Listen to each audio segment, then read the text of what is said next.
Good evening আমার সকল প্রিয় ছাত্রছাত্রীরা। আমি তোমাদের সঙ্গে আছি, তোমাদের সকলের প্রিয় রামতনু স্যার। আমি তোমাদের কথা মতো যে জিডি ব্যাচ চালু করেছিলাম, সেই জিডি ব্যাচের দ্বিতীয় সেটের যে এক্সাম সেট নেওয়া হয়েছিল তার সলিউশন নিয়ে আমি এসেছি।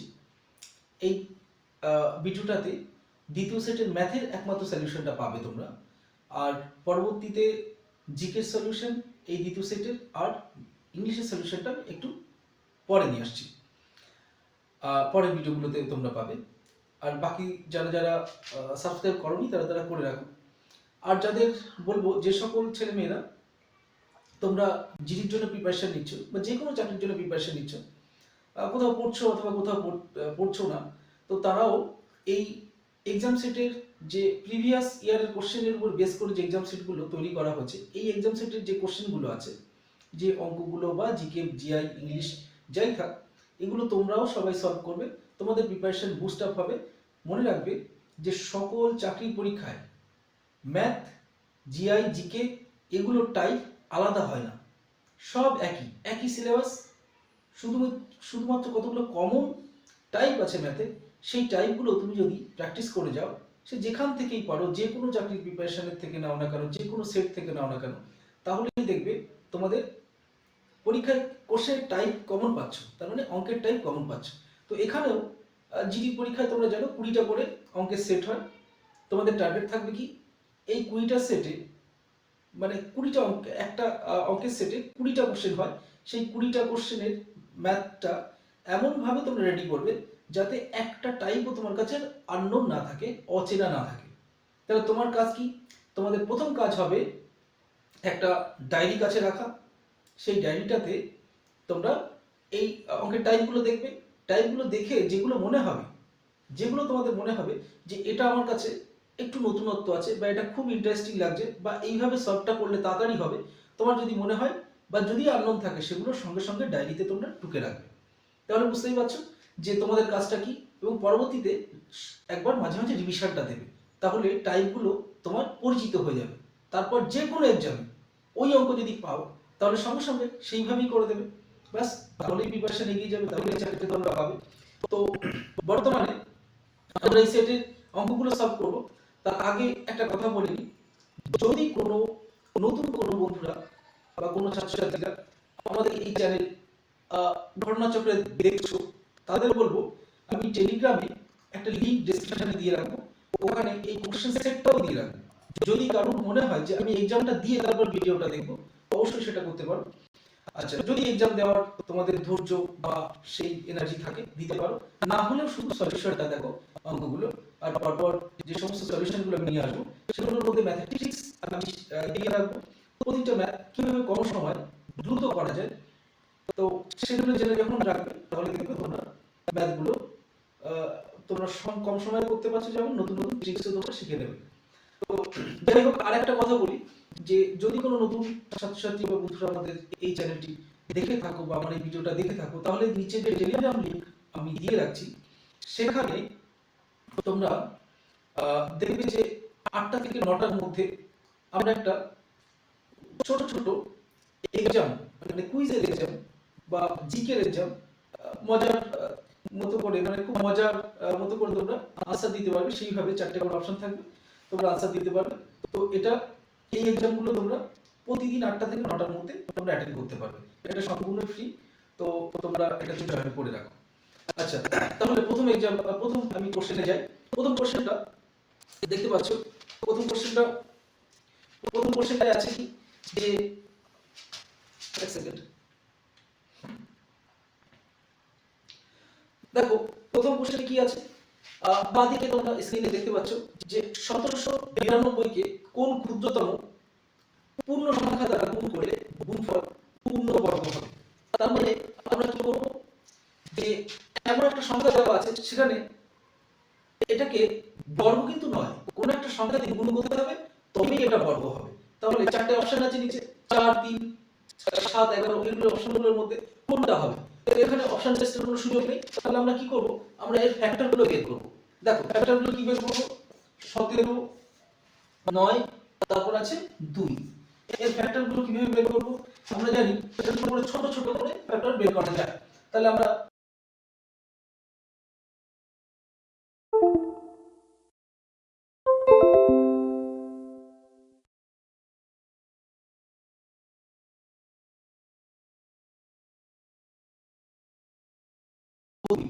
এটাকে আবার 4 দিয়ে যাবে, তাহলে কত হবে? 4 দুগুণে 8, থাকলো কত? 3, 32। 4টা 32। আবার একবার 4 দিয়ে যাই,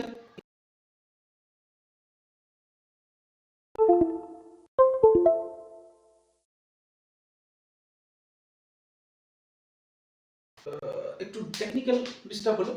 আচ্ছা, তাহলে এখানে আমরা যেটা দেখলাম যে এই যেগুলো করলাম এর মধ্যে আমরা যদি পরপর সাজিয়ে নিই তাহলে কি দেখব? 4 কটা পেলাম? এই জোড়ার থেকে একটা নেব, তারপরে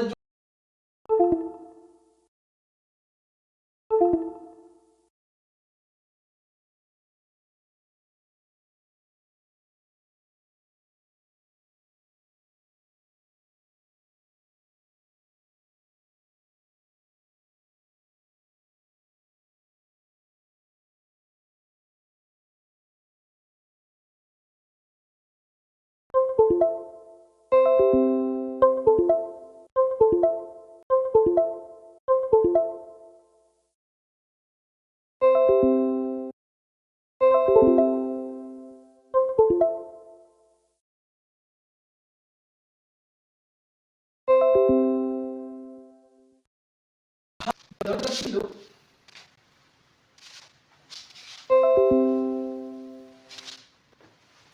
4 গুণ 4, তাহলে এখান থেকে একটা, তারপর আবার 4 গুণ 4, তাহলে এখান থেকে একটা, দেখো এই 4টে 4 বসিয়ে দিয়েছি, এখানে 7 একটা আর একটা 7 হলে আমার হয়ে যাচ্ছে, একটা আমি পেয়েছি।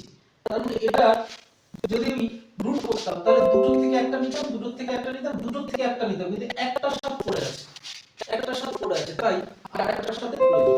তাহলে আমাদের উত্তর কত হবে? বি। উত্তর আমাদের হয়ে গেল বি। আচ্ছা, পরেরটা চলে আসি।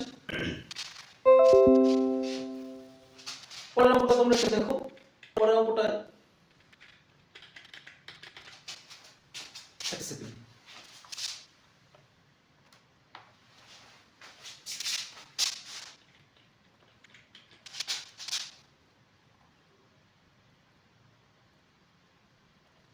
আচ্ছা,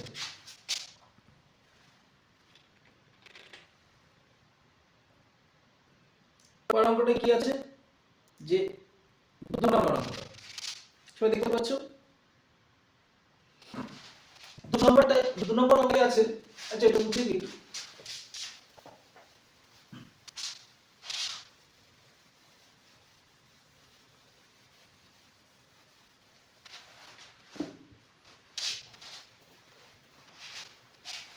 2 নম্বর অঙ্কটা দেখো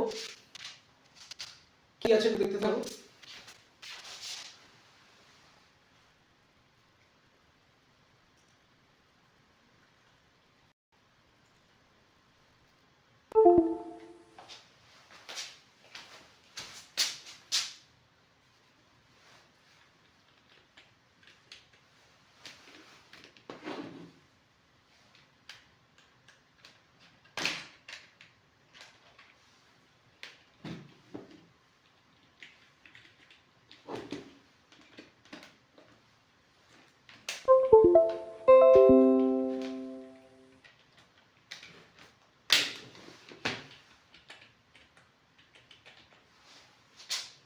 আচ্ছা, পরে যেটা আছে, একটি কাজ এ ও বি 18 দিনে করে, বি ও সি 14 দিনে করে, 24 দিনে করে এবং সি ও এ 36 দিনে শেষ করতে পারে। তারা একত্রে যদি কাজটি করত কতদিন সময় লাগতো? তাহলে একত্রে যদি কাজটি করত তাহলে কতদিন সময় লাগতো? দেখো অঙ্কটার এইসব অঙ্ক কি করবে? এইসব অঙ্ক কি করবে? জাস্ট এই যে যতগুলো আছে এখানে কি বলছে? এ প্লাস বি আর বি প্লাস সি আর সি প্লাস এ, এদের যদি আমি, আচ্ছা এ কত দিনে করে? কত দিনে করে দেখি? 18 দিনে করে। আর 18 দিনে করে। আচ্ছা, এটা হচ্ছে 18 দিনে করে। তারপর বি ও সি 24 দিনে করে। আর তারপর সি ও এ 36 দিনে করে। এই হচ্ছে আমাদের এগুলো দিন, এগুলো হচ্ছে দিন সংখ্যা। এরা দুজনে মিলে যদি করতো কাজটি, কতদিন সময় লাগতো? 18 দিন। এরা দুজনে মিলে করলে কতদিন লাগতো? 24 দিন। এরা দুজনে মিলে করলে 36 দিন লাগতো। তাহলে এরা যদি একসঙ্গে কাজটি করে তাহলে কতদিন লাগবে? তাহলে একসঙ্গে যদি এখানে যোগ করি, এদিকে যদি যোগ করি, তাহলে আগে দেখতে হবে, এখানে লক্ষ্য করো এ ও বি একদিনে যদি 18 দিনে টোটাল কাজটা করে, একদিনে যদি করতো তাহলে 1/18 কাজ করতো। এরা একদিনে 1/24 কাজ করতো, এরা একদিনে 1/36 কাজ করতো, এত অংশ কাজ করতো। এবার এখানে যদি একসঙ্গে একদিনে করতো তাহলে একদিনে কে করতে থাকে? এ দুবার আছে, বি দুবার আছে, সি দুবার আছে, তাই 2 দিয়ে এ প্লাস 2b প্লাস 2c, তার মানে 2 যদি কমন নিই তাহলে কি হচ্ছে? a plus b plus c। এই হচ্ছে আমার a plus b plus c। এই হচ্ছে কমন নেওয়ার পরে। আর এখানে যদি আমি করি তাহলে কি হবে? এগুলো সব যোগ করতে হবে। তাহলে 1/18 প্লাস 1/18 প্লাস 1/24 প্লাস 1/36। এই তো এলো। এবার এইটাকে এবার আমি সলভ করব। তার মানে এটা হলো, এটাকে আমি সলভ করব। সলভ করে কি করব? দেখো, এটা সলভ করে এর লসাগু কত হবে? এর লসাগুটা আমি এখানে বসাই। এর লসাগু কত হবে? এর লসাগু হবে কত? দেখো, 18, 24 আর 36, তাহলে 72 করলে হচ্ছে। তাহলে 72 আমি দিলাম লসাগু, 72 দিলাম লসাগু। আর উপরে যোগ করে দেখলাম কত? এই যদি লসাগু এখানে হয় তাহলে 4 18 72, তাহলে 4 প্লাস 3 24 72, তাহলে 3 আর 36 দুগানি 72, তাহলে টোটাল কত হলো? তাহলে এই টোটাল যোগ করে দেখি, 7 আর 2 9, এটা হচ্ছে 72। কাটলাম 1/8 9 72। তার মানে দেখতে পাচ্ছি 8 দিনে কিন্তু হয়ে যাচ্ছে। যদি 2 গুণ করে এ বি সি তিনজন মিলে করে একসঙ্গে, এর আবার দুজন একসঙ্গে করে করতে থাকে, তাহলে 1/8 দিনে এত অংশ করবে একদিনে। কত অংশ করবে? পাবে কত? একদিনে। দেখো, 8 ভাগের 1 ভাগ যদি একদিনে করে তাহলে টোটাল কাজটা করতে সময় লাগবে 8 দিন। কিন্তু যেহেতু এরা দুজন ছিল তাই কম সময় লেগেছে। যদি শুধু এবিসি হতো তাহলে কত হতো? ডবল হতো। তার মানে 8 দিনটা হয়ে যেত 16 দিন। এই 8/8টা হয়ে যেত ডবল। আচ্ছা, এবার এটা হচ্ছে বেসিক নিয়মে তোমরা যদি করো তাহলে এই আসবে। কিন্তু অঙ্কটা চিনে রাখলে, তুমি অঙ্কটা একবার করেছো, তাহলে এবার তুমি কোনো কারণে অঙ্কটা তুমি পেয়ে গেছো পরীক্ষা হলে চিনে রাখলে টাইপটা, আমি বলেছি চিনে রাখতে এবং টাইপটা মনে রাখতে। তাহলে এবার কিভাবে করবে পরীক্ষা হলের জন্য দেখো, এটা হচ্ছে বেসিক নিয়ম। এই নিয়মে তুমি পরীক্ষার হলে কিন্তু সলভ করতে যেও না। তাহলে এটা প্রথমে শুরুতে তুমি করতে পারো, যুক্তি দিয়ে করতে পারো, কাউকে বোঝানোর সময় করতে পারো, কিন্তু এভাবে অঙ্কটা পরীক্ষা হলে করার দরকার নেই। দেখা যাক কিভাবে করব। আমরা প্রথমেই অঙ্কটা দেখে খাতা কলম ইউজ যদি নাও চাই করতে চাই তাও পারবো। জাস্ট চোখে দেখেই বলে দেবো উত্তরটা কত হবে। কিরকম করে? টাইপটা কমন টাইপ, বারবার পরীক্ষায় আসে। কিভাবে পরীক্ষার হলে করব? আমরা দেখতে পাচ্ছি এইভাবে দেখব। 18 দেখলাম, 24 লিখলাম, 24 দেখলাম আর 36 দেখলাম। এদের লসাগু কত? লসাগু হচ্ছে 72। লসাগু কত? 72। এ কয় গুণ 72? 4 গুণ। এর কত গুণ? 3 গুণ। এর কত গুণ? দ্বিগুণ। মোট কত হলো? মোট হলো 9। তাহলে এইবার এখানে হলো, এই টোটাল হলো 9 আর এটা হলো 72। তাহলে 72 কে 9 দিয়ে ভাগ করলে কত আসছে? 8। কিন্তু যেহেতু এ বি সি এরা ডবল করে কাজ করছে, তার মানে এটা সবসময় কি করবে? ডবল করে দিলে উত্তর। তাহলে সেম টাইপ কি করবে? জাস্ট একটা লসাগু করবে, চোখে দেখে বুঝতে পারছো 72। এদেরকে এইরকম করে ভাগ করে দেখলে কত হলো টোটাল? 9, তাহলে 9 দিয়ে কেটে দেখলে 8, তাহলে 8 এর ডবল করে দাও, ব্যাস এটুকু আমরা করলেই হয়ে যাবে অঙ্কটা। তাহলে এর থেকে বেশি সময় কিন্তু আমরা পরীক্ষার হলে নেব না, একদম কয়েক সেকেন্ডে হয়ে যাবে। আচ্ছা পরেরটায় যাই।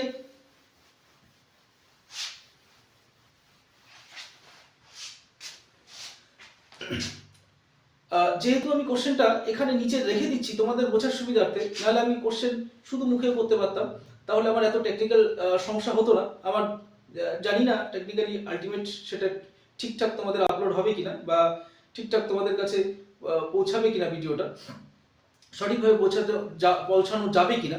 তো দেখি করি, নেক্সট আসি, পরেরটা যাই।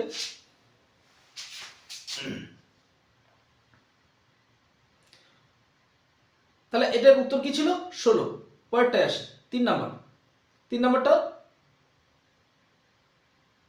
দেখতে পাচ্ছ? 3 নাম্বারটা, দুটি সংখ্যার গুণফল এবং গসাগু যথাক্রমে দুটি সংখ্যার গুণফল, আমি তো জানি না সংখ্যা দুটি কি, ধরে নাও x, একটা x আর একটা y, এই দুটোর গুণফল কত বলছে? 324। 324 আর কি বলছে? এবং দুটি সংখ্যার গুণফল কত? 324, এবং গসাগু কত? গসাগু কত? গসাগু হচ্ছে 3। গসাগু কত? 3। তাহলে লসাগু কত? এটা একটা কমন টাইপ, অঙ্কটা মনে রেখো, পরীক্ষায় বহুবার এসেছে, বহু পরীক্ষায়, বহু রকমের পরীক্ষায়, সমস্ত পরীক্ষাতে এই কোশ্চেনটা আসেই আসে। কোশ্চেনটার ফর্মটা কি? কোশ্চেনটা সেম কি ভেবে আসবে তা না, কিন্তু একটা থিওরির উপর বেস করে এই কোশ্চেনটা বিভিন্ন রকম ঘুরিয়ে ঘুরিয়ে আসতে পারে। থিওরিটা কি? সবসময় মনে রাখবে যে সমস্ত এটা একটা লসাগু গসাগুর একটা কমন অঙ্ক, সেটা হচ্ছে লসাগু গুণ গসাগু, লসাগু গুণ গসাগু ইজিক্যাল টু সংখ্যা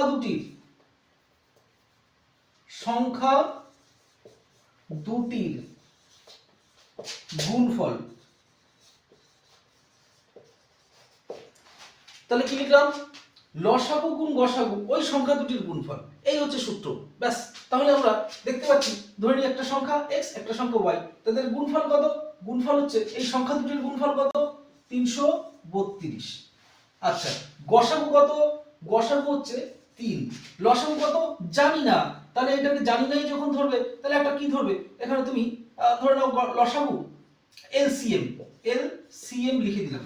এখানে তোমরা এক্স ধরতে পারতে, তোমরা এলসিএম ধরেছো, লসাগু যা খুশি ধরলে কোনো অসুবিধা নেই। এবার তোমরা জানো সমান সমানের এ পাশে উঁচুতে, এ পাশে উঁচুতে কাটাকাটি যায়, তাহলে এটা দিয়ে কেটে দিই একবারে, কারণ আমরা এটা এই পাশে নিচে ভাগ করতে পারতাম, কিন্তু সময় নষ্ট হবে, ডিরেক্ট এখানেই কাটবো। তাহলে কাটলে কত হবে? 3 দিয়ে এটা কাটাকাটি যায় কিনা তোমরা জানো নিশ্চয়ই, কি করে বুঝতে হয়? এই 3টে যোগ করে দেখো, 5 3 আর 2 5, আচ্ছা 9, 9 যোগ করলে 9 হচ্ছে, সংখ্যা 3টের যোগফল কত? 9। তাহলে 3 দিয়ে মাস্ট কাটা যাবে, তাহলে সঙ্গে সঙ্গে কেটে দিই। তাহলে 3 ওকে 3, তারপর দুটো সংখ্যা একবার আনছি 0, 3 8 24, তাহলে 108। তাহলে 108 কি হলো? লসাগু। উত্তর দেখে নাও, এখানে এ তে 108 উত্তর রয়েছে। বেশ, তারপরটা যাই।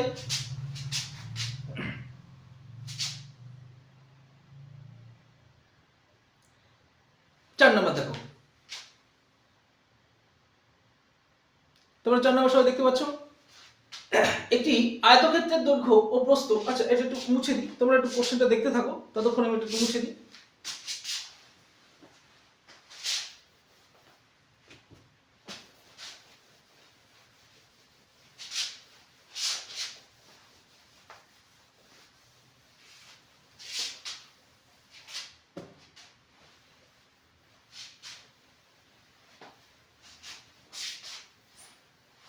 আচ্ছা কোশ্চেনটা দেখা যাচ্ছে যে একটি আয়তক্ষেত্রের দৈর্ঘ্য ও প্রস্থ 20% এবং 30% বাড়ানো হলে ক্ষেত্রফল কত বাড়বে? তাহলে দেখো, আমি আয়তক্ষেত্র হোক বর্গক্ষেত্র হোক একই রকম ব্যাপার হবে, তবু আমি একটু কি করি, এটাকে একটা কাজ করি, মনে করো এটাকে একটা বর্গক্ষেত্র চিন্তা করে নাও। আয়তক্ষেত্র বর্গক্ষেত্র একই হবে, তো বর্গক্ষেত্র ধরলে কি সুবিধা? একটু আয়তক্ষেত্র ধরলেও হতো, আয়তক্ষেত্র ধরবে, ওকে ঠিক আছে আয়তক্ষেত্র ধরা যাক, চলো।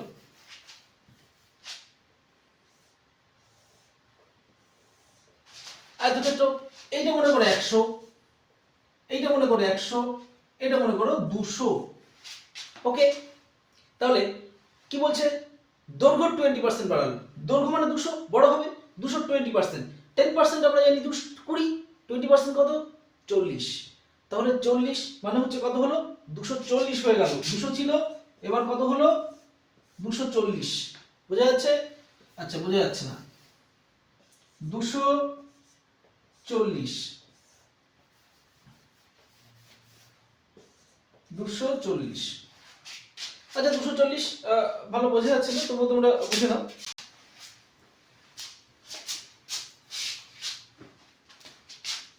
240 এটা হলো 240, 20% বাড়িয়েছি। এবার বলছে প্রস্থ, প্রস্থ 30% বাড়াও, তাহলে এটা ছিল কত 100, 30% বাড়ালে নিশ্চয়ই 130 হবে। বেশ, তাহলে ওভারঅল কত বলছে, আজকের দৈর্ঘ্য প্রস্থ যদি এইভাবে বাড়ানো হয় ক্ষেত্রফল কত বাড়বে? তাহলে ক্ষেত্রফলের সূত্র আমরা জানি কি, এটা এটা দৈর্ঘ্য গুণ প্রস্থ, আগে কত ছিল, আগে ছিল 200 গুণ 100, মানে কত ছিল 200 লিখলাম আর এই দুটো শূন্য লিখলাম, আগে ছিল আমার এই, তাই তো? পরবর্তীতে এইটা গুণ এইটা, এইটা গুণ এটা কত হবে দেখা যাক, 24 গুণ 130, তাহলে 24 গুণ 130 করি, গুণ 130। আচ্ছা এই দুটো শূন্য পরে দেখবো, 24 গুণ আগে 130 করি, তাহলে 24 গুণ আচ্ছা দুটো শূন্য পরে, 24 গুণ 10 240, তারপর 3 24 72, 3 24 72, তাহলে কত হলো 2 7 1 হাতে 1, আচ্ছা 3 312, আর দুটো শূন্য পরে বসবে। তাহলে দেখো এইটা ছিল, এবার হয়ে গেল কত এইটা, তাহলে এটা হলো ঠিক কোন করলাম 10 240 আর 3 24 72 যোগ করলাম, বেশ, তারপর আচ্ছা এইটা হলো, তাহলে কত বাড়লো দেখো 1 বাড়লো, কত বেড়েছিল কত। এবার আমি অঙ্কে আসি, অঙ্কে কি করব, অঙ্কে এখানে করি, ছিল হচ্ছে এই ছিল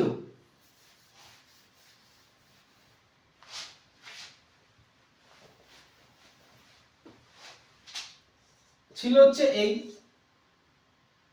এই ছিল, বারোটা কত, এখান থেকে দুটো বিয়োগ করো, বিয়োগ করলে থাকছে কত 1 1 2 00, এইটা গুণ 100, কারণ পার্সেন্ট বের করছি, তাহলে এটা কাটাকাটি করো, এই দুটো শূন্য আর এই দুটো শূন্য, তার মানে এই চারটি শূন্য কেটে গেল, এটা কাটলে কত হয় 112 অর্ধেক, তার মানে 50 আর 6, তার মানে 56%।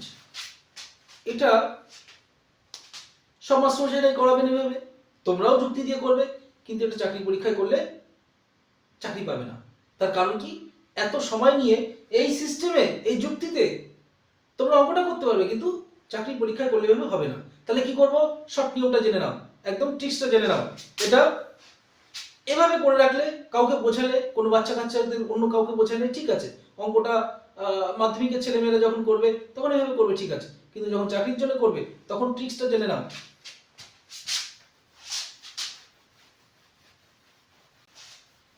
তবে ট্রিক্স যেমন শিখছো তেমনি একটা কথা মনে রাখবে, যে অঙ্ক বেসিকটাও কিন্তু শিখে রাখতে হবে, যুক্তিটা শিখে রাখতে হবে। এই যে দৈর্ঘ্য গুণ প্রস্থ মানে যে ক্ষেত্রফল, এটা তোমাদের জেনে রাখতে হবে, যদি না জানো তাহলেও কিন্তু বিপদে পড়তে হবে। এই জন্য বেসিক ভাবে সঠিক নিয়মে আগে অঙ্কটা শিখে নেবে, তারপর শর্ট ট্রিক্স।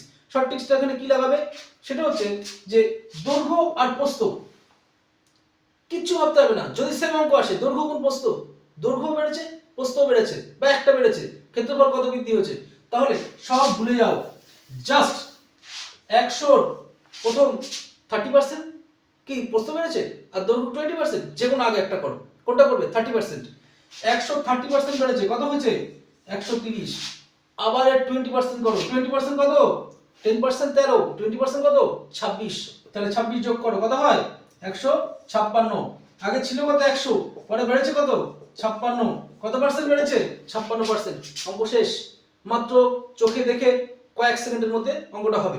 অতএব খেয়াল রেখো যে কোনোভাবে শর্টকাট না জানলেও চলবে না, তেমনি বটকাট বা বড়ভাবে বেসিক নিয়মে অঙ্কটা শিখতে হবে, এটা আমার মত। পরে আসি পরেরটা,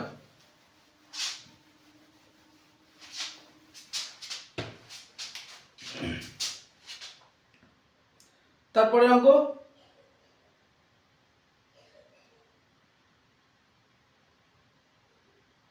আচ্ছা অঙ্কটা একটু একটু বড়, একটু পড়ে পড়ে নিই আগে। এটা কি অবধি কি আছে, যে একটি কাজ 48 দিনের মধ্যে শেষ করার জন্য 36 জন লোক নিয়োগ করা হলো। বেশ, তারপর 24 দিন কাজ করার পর দেখা গেল মোট কাজের 2/5 অংশ শেষ হয়েছে। বাকি কাজটি নির্দিষ্ট সময় শেষ করার জন্য কতজন অতিরিক্ত লোক নিযুক্ত করতে হবে? তাহলে আমরা দেখছি যে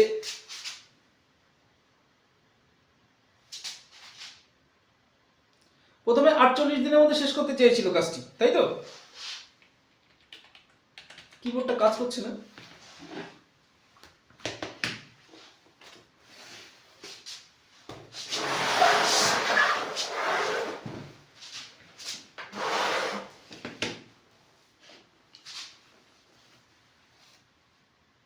আচ্ছা, তাহলে একটি কাজ 48 দিনের মধ্যে শেষ করতে হবে, কতজন লোক লাগবে? 36 জন। তাহলে 48 দিন কতজন? 36 জন, এই তো। বেশ, আচ্ছা তারপর লাগবে, কিন্তু হয়েছে কতদিন? 24 দিন হয়েছে, কাজ অলরেডি হয়ে গেছে, তাই তো? তাহলে কাজ কতটা হয়েছে? এত অংশ হয়েছে, এত অংশ হয়েছে, এত অংশ হয়েছে। দেখো, তাহলে বাকি আছে কত অংশ সেটা তো বুঝতে পারছো, 3/5 অংশ বাকি আছে। কারণ হচ্ছে 5 ভাগে 2 ভাগ হয়ে গেছে, তাহলে 5 ভাগে 3 ভাগ বাকি, তাহলে এত অংশ বাকি আছে। তাহলে এটা কত দিনে করতে হবে? এটাও তো 24 দিনে করতে হবে। কারণ কারণ হচ্ছে 24 দিন হয়ে গেছে, এই লোক ছিল কতজন? 36, কিন্তু এবার 24 দিন আছে বাকি এখনো। 24 দিনে এত অংশ কাজ করতে হবে, তাই তো? যেহেতু বাকি আছে, তাহলে কত দিন, তাহলে এখানে সরি কতজন, কতজন লাগবে? এখানেও কতজন অলরেডি আছে, বুঝা গেল? তাহলে অঙ্কটা এরকম, 48 দিনে 36 জন কাজ কমপ্লিট করতে পারতো। 24 দিন হয়েছে, এত অংশ করেছে 36 জনে, আরো 24 দিন বাকি আছে, কিন্তু বেশিরভাগটা থেকে গেছে। 5 ভাগে 2 ভাগ হয়েছে, 5 ভাগে 3 ভাগ, বেশিটা রয়েছে। তাহলে এই বেশিটা রয়েছে, তাহলে লোক সংখ্যা নিশ্চয়ই 36 জনে আর হবে না টাইমের মধ্যে কাজটা হতে গেলে। তাহলে কি করতে হবে? 36 জনের বেশি লাগবে। তাহলে কোশ্চেনটা হচ্ছে কতজন বেশি সংখ্যায় আরো লোক লাগবে, তাই তো? মানে আর কতজন অতিরিক্ত লোক লাগবে, এই হচ্ছে কোশ্চেন। তো এইসব কোশ্চেনে ভেবে ভেবে বিভিন্ন রকম যুক্তি দিয়ে সময় দিয়ে ঐকিক নিয়মে করতে পারো, কিন্তু অনলাইনে ভাবে এটা অনলাইনের অঙ্ক এক লাইনে হয়ে যাবে। কি করে বসাবে একটু দেখে নাও। একদিকে কি বলবে, একদিকে লিখবে জাস্ট একদিকে 24 গুণ 36 জন, 36 গুণ এটা থাকবে কতদিনে কাজটা কতটা অংশ করেছে? 2/5 সমান সমানের পরে ওই পাশে যে অংশটা কাজ হয়ে গেছে, মনে রাখবে কাজ কাজ যেটা সেটা বাই হয় বা ও পাশে যায়, বাই আমি লিখবো না, ওই পাশে দেব। তাহলে এইটা এতজন, এতদিনে এতজন, এত অংশ কাজ করেছে সমান সমানের ওপারে, আর যেটা বাকি আছে কাজ সেইটা আমি রাখবো এপারে সমান সমানের, ব্যাস শুধু কাজটা ওলট পালট হবে। তাহলে এর কাজ ওর ঘাড়ে যাবে, ওই পাশে যাবে, আর ওর কাজ এ পাশে আসবে, এইটুকু শুধু মাথায় রাখতে হবে। তাহলে এটা হয়ে গেল। এবার এটাও তো 24 দিন ছিল, কত লোক ছিল তা আমি জানি না, কারণ কত লোক আসবে নতুন করে, কারণ 36 জনে তো হবে না, লোক বেশি লাগবে। তাই আমি এখানে ম্যানটা এম ধরে রাখলাম, ম্যান এম, তোমরা এক্স ধরলেও পারো, কোনো ক্ষতি নেই। তাহলে আমি ওখানে এম ধরে রাখলাম, কারণ কত লোক লাগবে। তাহলে এবার কাটাকাটি করো, জাস্ট সমান সমানের বলেছি, সমান সমানের উপরে উপরে কাটে, নিচে নিচে কাটে, উল্টো পাল্ট আবার এক পার্ট থেকে ওপারে নিয়ে যাব। তোমাদের শুরুতে অনেক ছেলেমেয়েরা যারা আসো অঙ্ক করতে, তাদের ক্ষেত্রে দেখা যায় যে স্টেপ জাম্প করতে পারো না। তারা কি করো, সেই ছোটবেলার অভ্যাস, এপার থেকে এক পাশে নিয়ে গিয়ে একদম শান্তি মতো করে বসে বসে কাটতে শুরু করলে। তা নয়, একবারে কাটতে হবে, কারণ আমাদের টাইমটা এখানে সব থেকে গুরুত্বপূর্ণ। তাহলে আমরা কাটবো, কি করবো, 24 24 কেটে দিই। বেশ, তাহলে 5 নিচে আছে, এদিকেও নিচে 5 কেটে দিলাম। তাহলে 36 রয়েছে এখানে। আচ্ছা এখানে 2 রয়েছে, তাহলে এই 2 আর 36 কাটলে কত হয় 18। তাহলে 3 এখানে রয়েছে, 18 রয়েছে, এদিকে সব কাটা গেছে, এদিকে 3 রয়েছে আর 18 রয়েছে, 3 18 কত 54, আর এদিকে কত এখানে শুধু m পড়ে আছে। তাহলে m মানে কতজন, m মানে 54 জন লাগবে। এই 54 জন 36 জন ছিল, এখন 54 জন লাগবে, তাহলে কতজন এক্সট্রা লাগবে? তাহলে এখান থেকে 54 থেকে এক কাজ করো, 54 থেকে 36 বিয়োগ করে দাও, তাহলে এটা বুঝতেই পারছো কতজন লাগবে 18 জন। তাহলে 18 জন অতিরিক্ত লাগবে, এই হচ্ছে আমার উত্তর। তাহলে আমরা এত বড় করলাম, আলটিমেটলি অঙ্কটা কোথায় করলাম, অঙ্কটা কিন্তু আমি করলাম এইটুকু।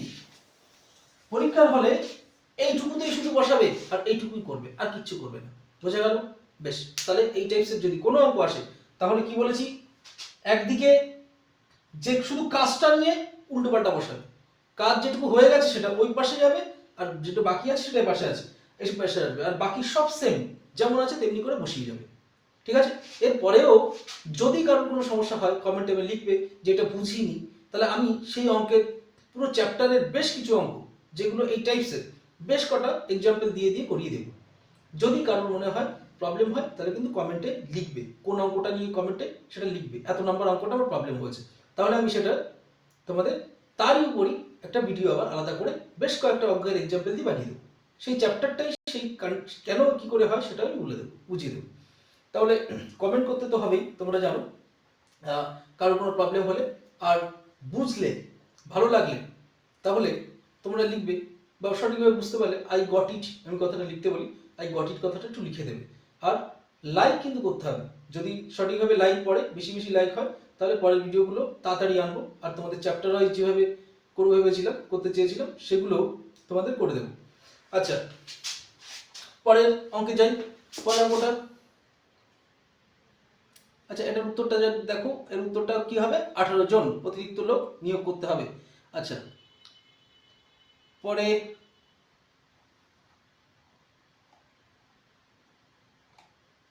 আচ্ছা ডান দিকে দেখতে হবে এবারের অঙ্ক, ডান দিকে, ডান দিকের 6 নম্বর। তাহলে আমরা 5 নাম্বার শেষ করেছি, 6 নাম্বারটা দেখব। 6 নাম্বারটা তোমরা একটু দেখতে থাকো অঙ্কটা।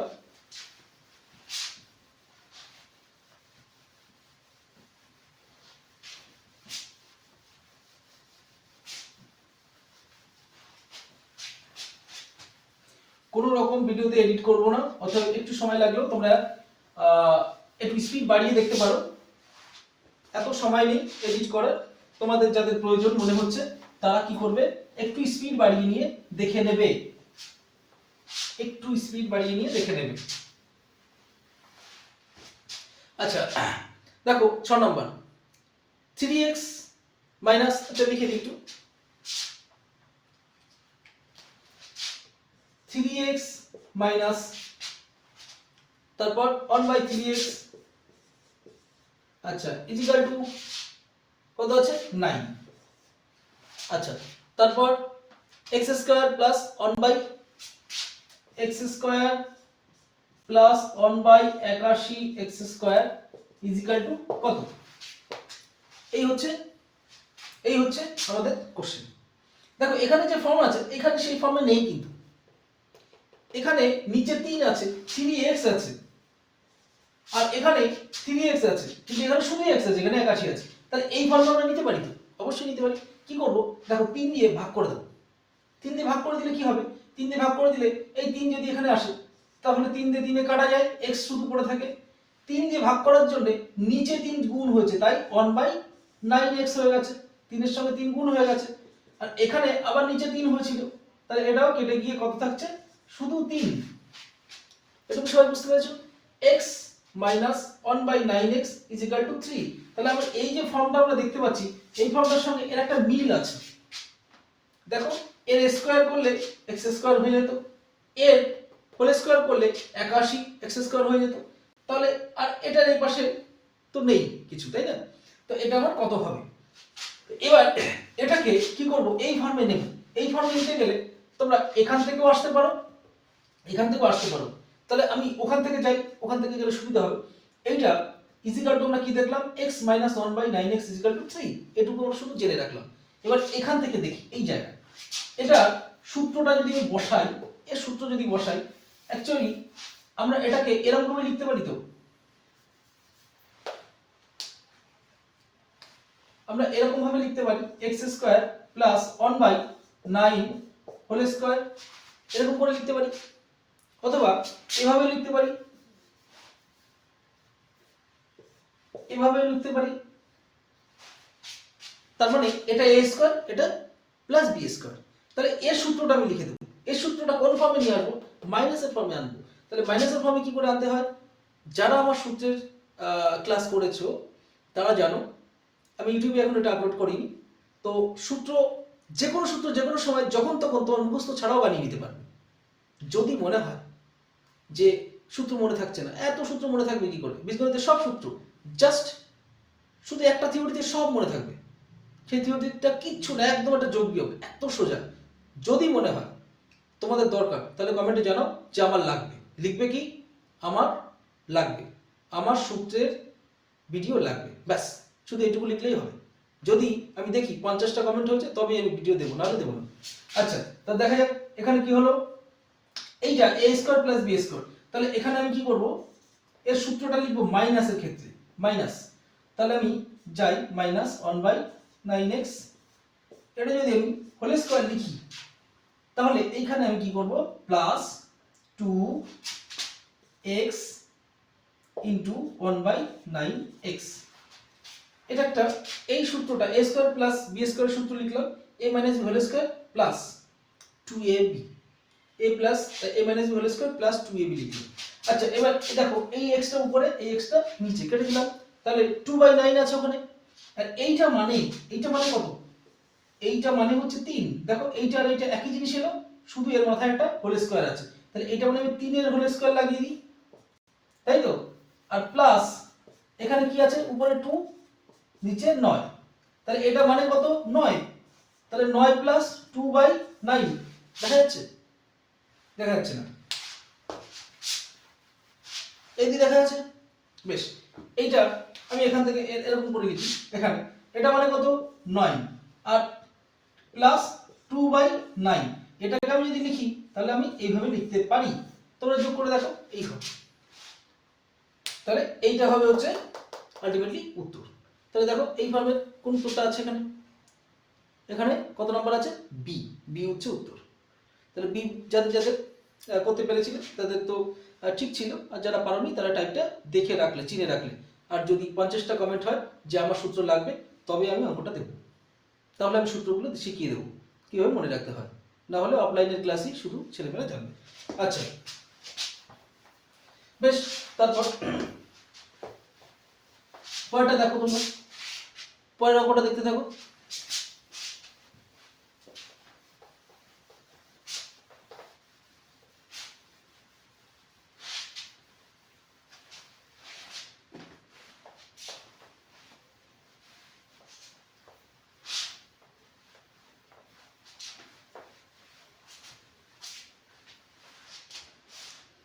পরেরটা দেখো কি আছে? একটি বাক্সে 1 টাকা 50 পয়সা 25 পয়সার অনুপাত আছে। 1 টাকা 50 পয়সা 25 পয়সার অনুপাত কত? 1:2:4। এই হচ্ছে এগুলোর 1 টাকা, এটা 50 পয়সা, এটা হচ্ছে টাকা, এগুলো হচ্ছে পয়সা অনুপাত। তার মানে 1 টাকা একটি আছে, 50 পয়সা দুটি আছে, 25 পয়সা কত আছে? 4টি। পরে বলছে মুদ্রাগুলির মোট মূল্য। মোট মূল্য কত? মোট মূল্য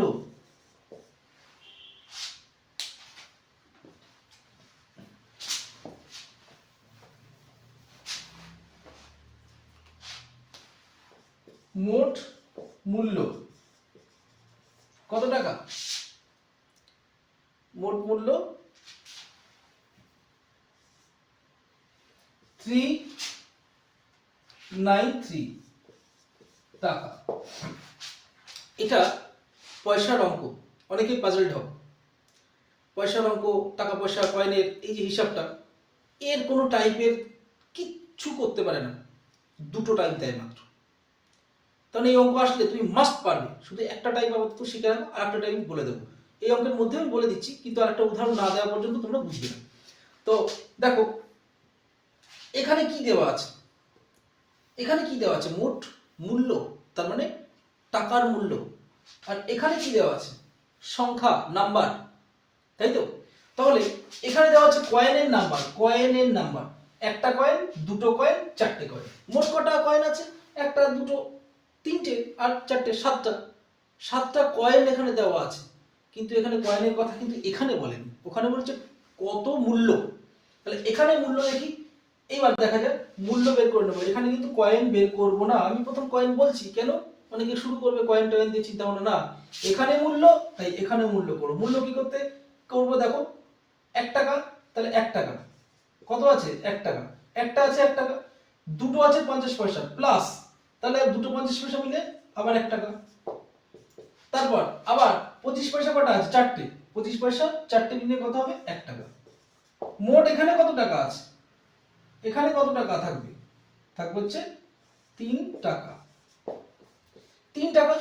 আর এখানে কত আছে, এত টাকা।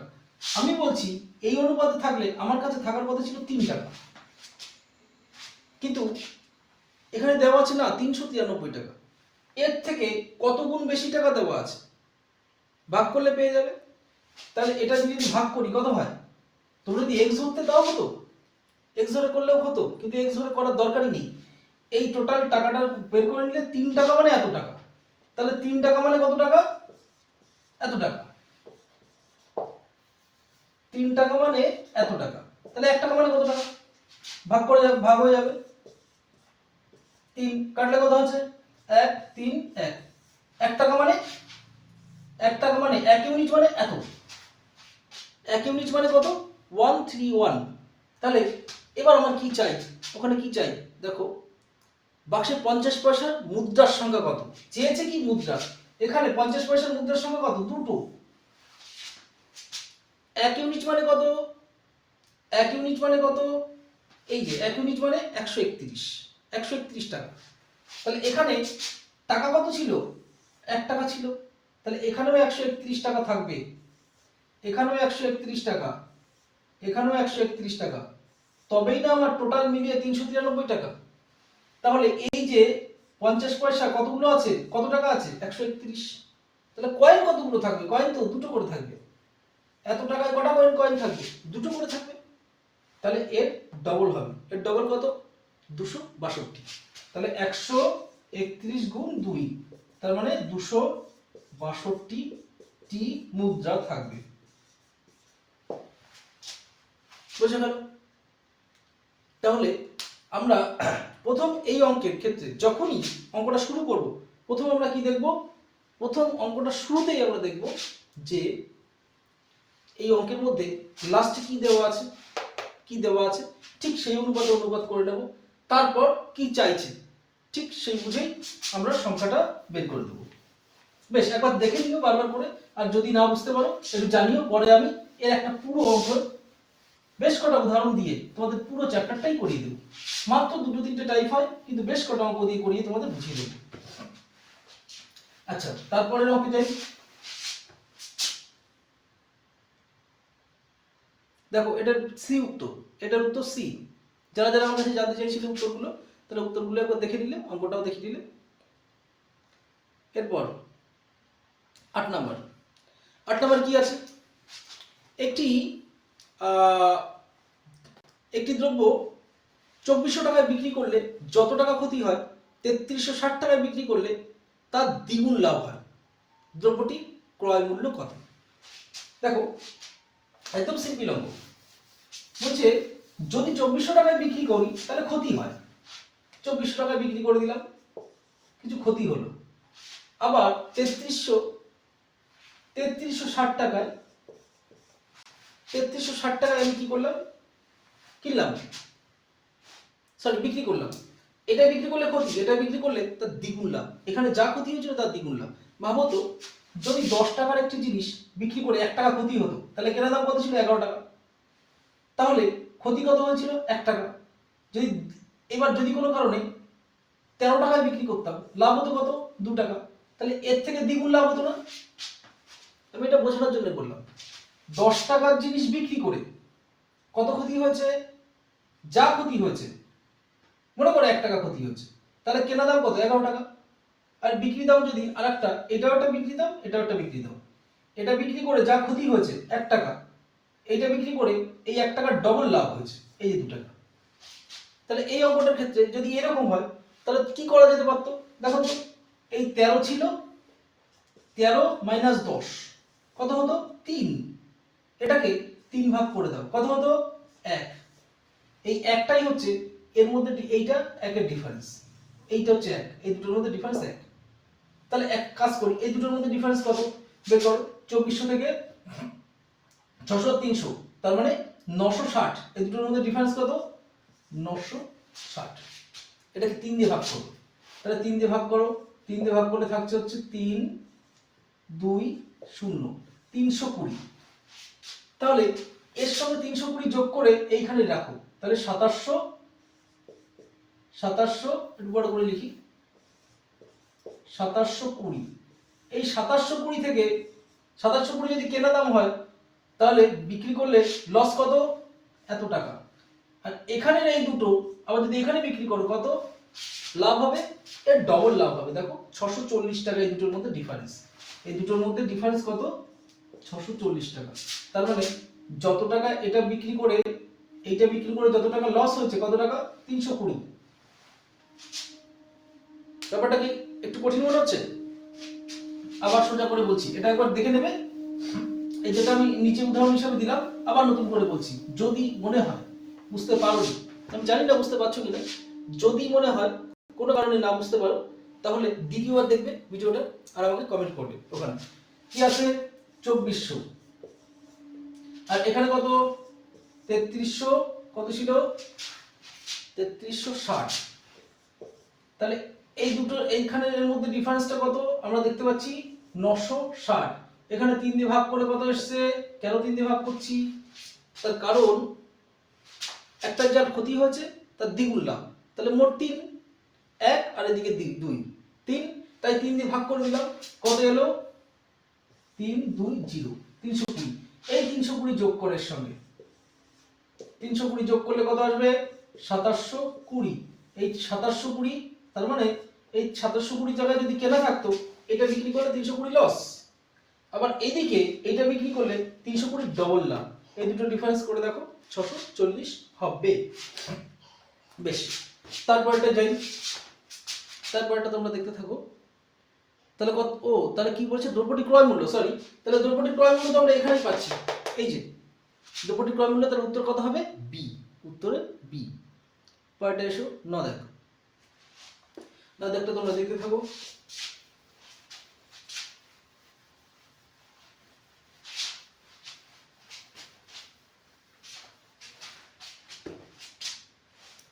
তোমরা যদি বেশি করে লাইক করো, যারা জিটির জন্য পড়াশোনা করছো, এবারে চাকরি পেতে চাও, তাদের বলবো প্রিভিয়াস ইয়ার কোশ্চেন খুব গুরুত্বপূর্ণ। যে ইনস্টিটিউশনে তোমরা পড়ো না কেন, যে যেখানেই পড়ো না কেন, যদি সেখানে করায় তো খুব ভালো করে মন দিয়ে করবে, আর যদি না করায় তাহলে মাস্ট আমি বলবো প্রিভিয়াস ইয়ার কোশ্চেন নিজে ভালো করে করবে। কোনো পরীক্ষা দিতে গেলে বা পাশ করতে গেলে প্রিভিয়াস ইয়ার আগে দরকার, সঙ্গে মারাত্মক পরিমাণে পরীক্ষা দেওয়া দরকার, মানে প্রচুর পরিমাণে পরীক্ষা দেওয়া দরকার, পরীক্ষা এবং তার সলভ। এই হচ্ছে যে কোনো সাকসেসের মূল কথা। আচ্ছা, যে কোনো পরীক্ষায় সাকসেসের মূল কথা তোমরা করে দেখবে, সাকসেস 100% পাবে। আচ্ছা, এবার যেটা বলছিলাম যে যদি 100টা লাইক হয় এই ভিডিওটাতে, তাহলে আমি প্রিভিয়াস ইয়ারের কোশ্চেন আমি এই চ্যানেলে কন্টিনিউ সলভ করে করে আপলোড করতে থাকবো। সমস্ত ম্যাথ, জিআই, জিআইটা অন্য একজন করাবে, অন্য এক মাস্টারমশাই করাবে। তো ম্যাথ করব, জিকে করব এবং কি করব? ইংলিশটা করে দেবো। আচ্ছা, তাহলে এই অঙ্কটা আসি। জলকে 10%, সরি, জলকে বরফে পরিণত করতে গেলে 10% আয়তনে বাড়ে, বরফকে জলে পরিণত করতে হলে আয়তনে শতকরা কত কমাতে হবে? তাহলে দেখো, জল বরফে পরিণত করছি,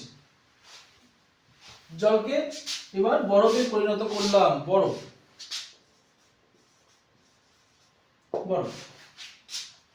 জলকে বরফ পরিণত করলে আয়তন বাড়ে না কমে? বাড়ে। তাহলে এখানে 100 ধরলাম, এটা 110 ধরলাম, যেহেতু 110% বেড়ে গেছে। আচ্ছা, বরফকে আবার জলে পরিণত করতে হবে, এইবার আবার জলে পরিণত করতে হবে, তাহলে এবার আয়তন আবার কমাতে হবে। তাহলে 110-এ কত কমাতে হবে? 110 রয়েছে বরফে, কত কমাতে হবে? 10 কমাতে হবে। তাহলে 110-এ কমাতে হবে 10, 100-তে কত কমাতে হবে? তাহলে কেটে দিলে 100/11, 100/11-কে যদি ভাগ করো তাহলে 100/11-কে 9 11 99, 11 হচ্ছে পড়ে থাকে এত পার্সেন্ট। তাহলে কত হলো? এ উত্তর। পরেরটা দেখো, বেশ পরেরটা দেখতে থাকো, আমি পরেরটা মুছে নিই ততক্ষণ।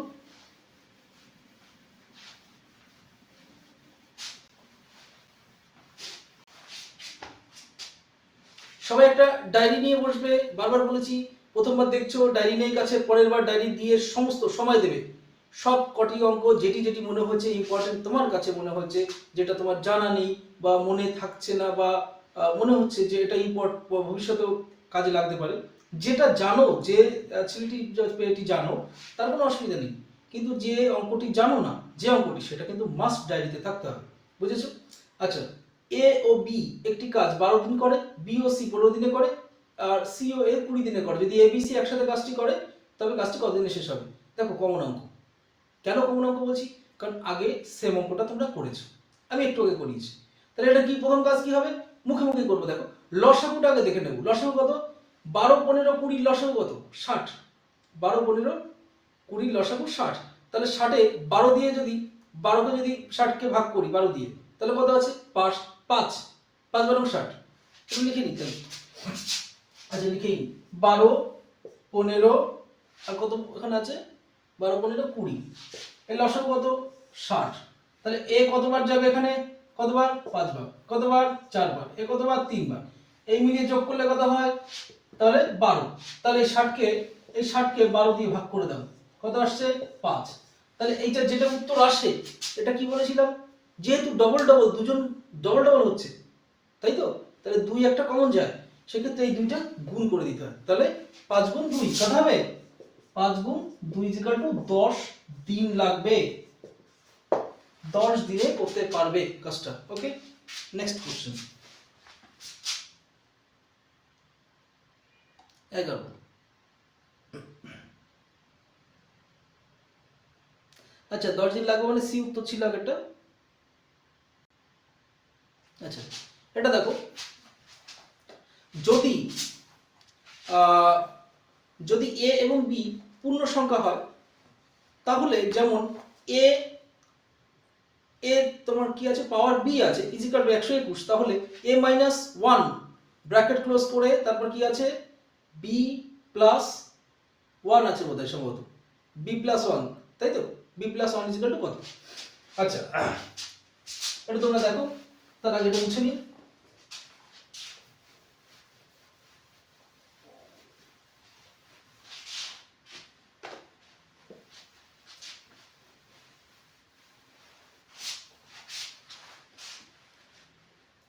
তাহলে কি হচ্ছে? এ আগে বসাই, এর পাওয়ার কত? এর পাওয়ার হচ্ছে বি, এর পাওয়ার বি, এটা মানে কত? 121। তাহলে কত বলেছে? এ মাইনাস 1 তারপর B plus 1, B plus 1 equal to কত? এই তো, এই হচ্ছে কোশ্চেন। তাহলে এইটা দেখো, এর পাওয়ার কত? বি, এটার একটা পাওয়ার টাওয়ার বানাই। এই 121-এর পরিবর্তে আমি যদি 11 স্কয়ার লিখতাম, হতো না? 121টা মুছে দিচ্ছি, 11 স্কয়ার লিখছি, ক্ষতি নেই তো? তাহলে 11টা যদি এ ধরি আর বিটা হচ্ছে 2, অঙ্ক শেষ। এবার এই সমীকরণে বসিয়ে দেব। এ কত ধরলাম? 11, আর এই যে এর পাওয়ারটা কত? 2, তাহলে এর পাওয়ার কত? বি, বি মানে 2, আর এ মানে বেস 11। তাহলে 11-কে এর জায়গায় 11 বসাই, মাইনাস 1, আর বির জায়গায় কত বসাবো? 2 প্লাস 1। তাহলে 11 থেকে 1 বিয়োগ করলাম, কত আসবে? 10। আর এটার পাওয়ার কত হলো? 3। কত হবে? 1-এর পরে 3টে শূন্য, কত? 10,000। উত্তরটা দেখে নাও কোনটা? উত্তরটা হবে তোমাদের সি, 10,000। আচ্ছা, পরের অঙ্কটা দেখো, নিম্নলিখিত কোনটি সব থেকে ক্ষুদ্র? নিম্নলিখিত কোনটি সব থেকে ক্ষুদ্র?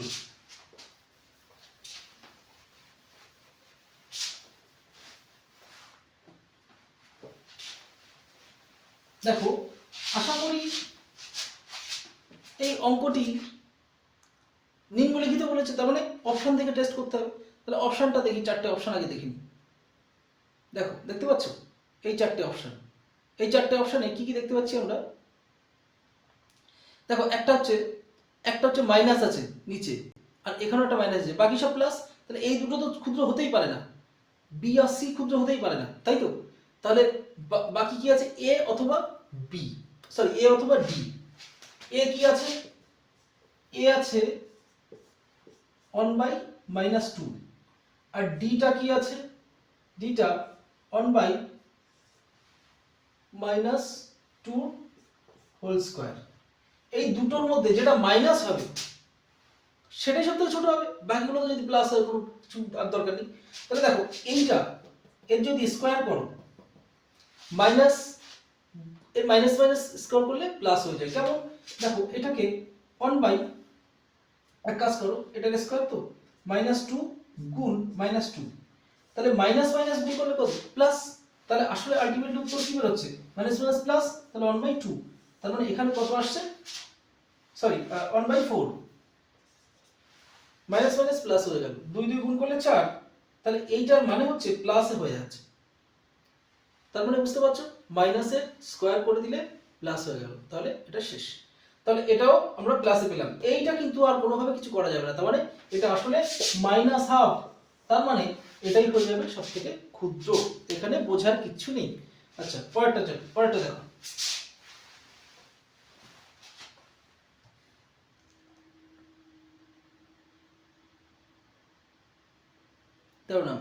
তেরো নাম্বারটা দেখো, যাদের কাছে কোশ্চেনটা আছে তাদের তো কোনো সমস্যা নেই, আমি যদি এখানে ভিডিওতে দিয়ে দিচ্ছি।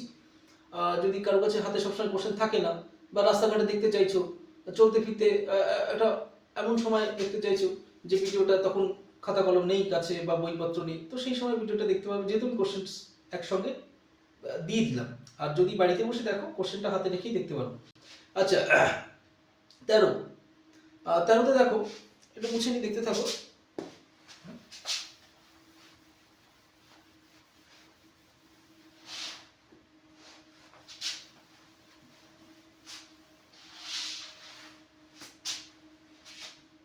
(0.5 ভাগ 0.005), 0.5 ভাগ 0.005, এই তো?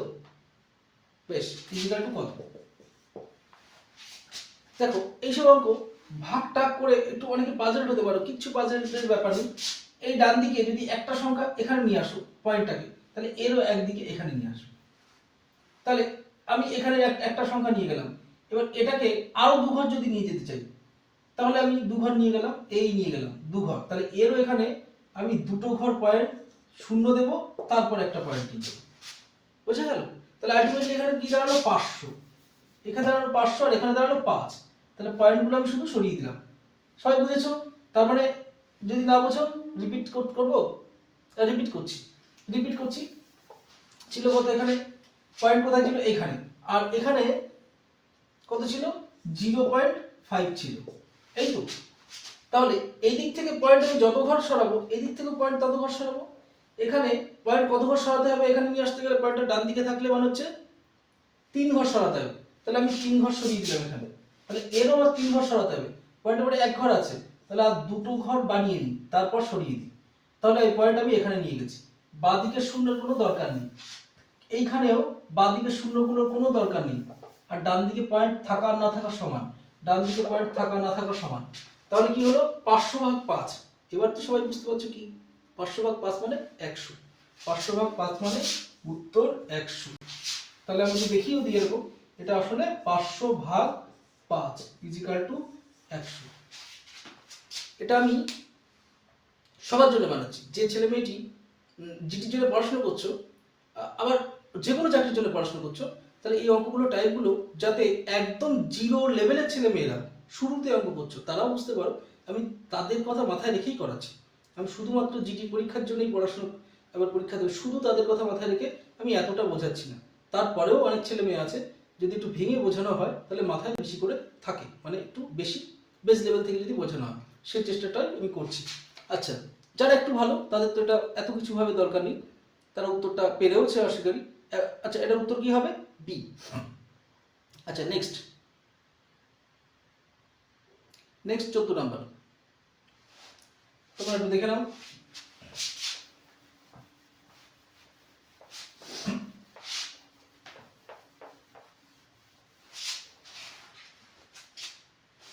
কি আছে?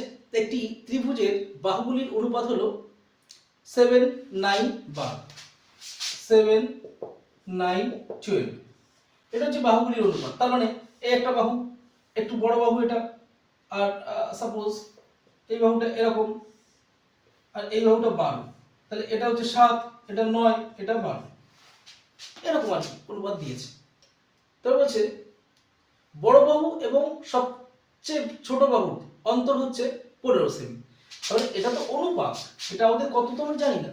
তাহলে সব থেকে ছোট বাহু এবং সবচেয়ে বড় বাহু এই দুটোর মধ্যে ওরা বলছে কত সেমি? 15 সেমি ডিফারেন্স, দুটো বাহুর মধ্যে ডিফারেন্স, সবচেয়ে বড় আর ছোট বাহুর মধ্যে।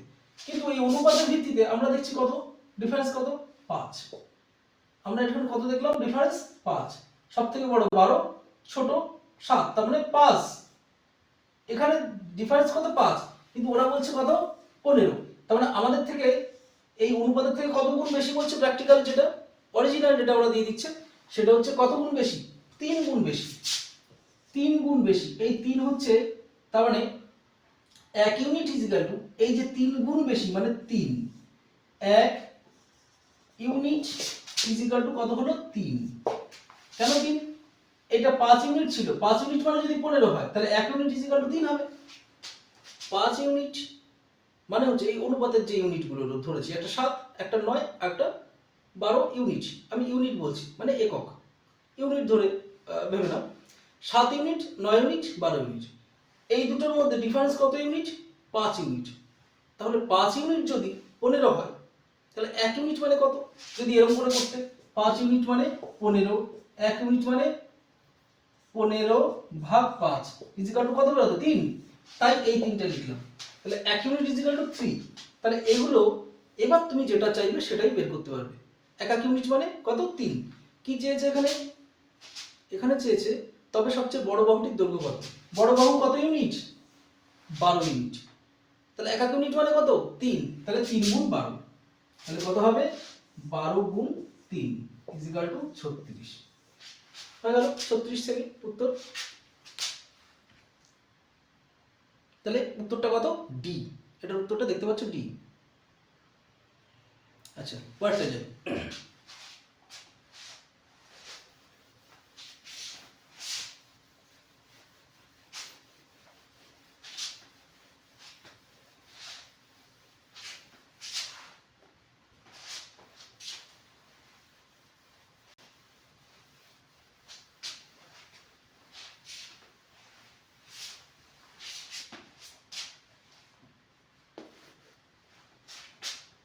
আচ্ছা, দুটি গোলকের ব্যাসার্ধ যথাক্রমে 30 সেমি এবং 5 সেমি। গোলক দুটির বক্রতলের ক্ষেত্রফলের অনুপাত কত?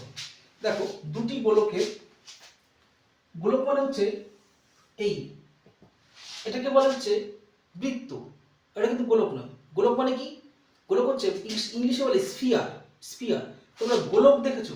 Globe, globe. গ্লোব মানে হচ্ছে তোমার ওই ভূগোলের যে গ্লোব, ম্যাপের পুরো ম্যাপ লাগানো থাকে ওটাকে বলে গ্লোব। গ্লোব মানে GLOB, এই হচ্ছে গ্লোব। ঠিক আছে? এই গ্লোবের, এই গ্লোবটা অ্যাকচুয়ালি বাংলায় কি বলে? বাংলায় বলে গোলক। গোলক, গোলক বাংলায় কি বলবো? গোলক। বোঝা গেল? তাহলে এই যে এই গোলকটা অ্যাকচুয়ালি কেমন হয়? যার 3টে ডাইমেনশন থাকে। 3টে ডাইমেনশন মানে 3 মাত্রিক, খানিকটা এরকম।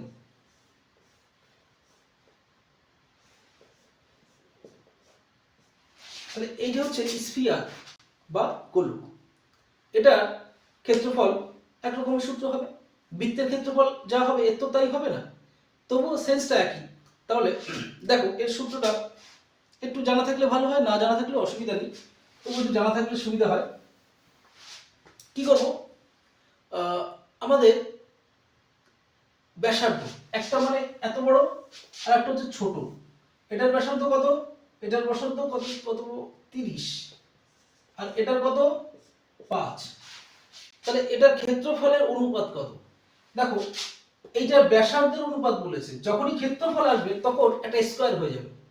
তোমরা জানো বৃত্তের ক্ষেত্রফল কি পাই আর স্কয়ার ক্ষেত্রফল, আর শুধু ব্যাসার্ধ আর ক্ষেত্রফলের মধ্যে ডিফারেন্সটা কি হয়, এটা স্কয়ার হয়ে যায়। তো এখানে ব্যাসার্ধ থাকতো, আমি এভাবে করি 4, মনে করো এটা বড় আর, বড় আর 4 পাই আর স্কয়ার, এটা সূত্র, এটার অনুপাত কত হবে 4 পাই ছোট হাতের স্কয়ার, বুঝেছো? তাহলে এইখানে 4 পাই আর 4 পাই কেটে দেব, কারণ এই অনুপাতের দুপাশেই কাটা যাবে। আর এই আর স্কয়ার মানে বড় আর স্কয়ার, 30 এর স্কয়ার মানে 30 গুণ, আচ্ছা 30 এর স্কয়ারটা লিখি, আর এখানে ছোট হাতের মানে হচ্ছে, ছোট হাতের আর মানে হচ্ছে এই ব্যাসার্ধ স্কয়ার লিখি, তাহলে কত হবে এখানে 30 গুণ 30 মানে হচ্ছে 900 আর এটা 25, বুঝেছো? তাহলে এবার এটাকে যদি ছোট করো, তাহলে এটা দিয়ে 100 কে যদি কাটো তাহলে কত হবে 9, আর এটা কত হবে, সরি এটা 4 হবে, এখানে 4 9 36, তাহলে এই অনুপাত থেকে এই অনুপাতে আসে। তাহলে বুঝতে পারছো, তোমরা যদি কারো মনে কোনো কনফিউশন থাকে, তবে এই অঙ্ক যদি কোনো কারণে, যদি কোনো কারণে দেখো যে পরীক্ষায় এসছে, তখন কি করবে, জাস্ট দেখেছো স্কয়ার মেরে দাও, অনুপাত স্কয়ারের অনুপাত, কারণ তোমরা জানো যে ক্ষেত্রফল, এই অঙ্কটা ভালো করে জানা থাকলে কি হবে, যে তুমি পরের বার যখন সেম অঙ্ক আসবে তখন একবারে ক্ষেত্রফলে পৌঁছে যাবে, একবার অনুপাতে পৌঁছে যাবে, কি করবে শুধু এই স্কয়ারটা করে দিলেই হয়ে যাবে, বুঝেছো? বেশ, এই জন্যই টাইপ চিনতে বলছি, এই জন্যই অঙ্ককে চিনে রাখতে বলছি, কারণ সেম অঙ্ক যদি আসে তাহলে আমরা কি করব, শুধু এই স্কয়ারটা করে দিলেই হয়ে যাচ্ছে, এই সূত্র আমার জানার দরকার নেই, আমি যে জন্য বলছিলাম অঙ্কটা চিনে রাখলেই হবে। কয়েকটা, আচ্ছা আপাতত এই পর্যন্ত শেষ করছি, কারণ এরপরে আবার নতুন নতুন আবার ইয়েতে পিডিএফে যেতে হবে, একটু ওয়েট করুন।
তাহলে আমাদের একটু টেকনিক্যাল প্রবলেম হয়েছিল, আর পরে পিডিএফটা যোগ করার জন্য একটু একটু সময় লাগলো, তাহলে আমাদের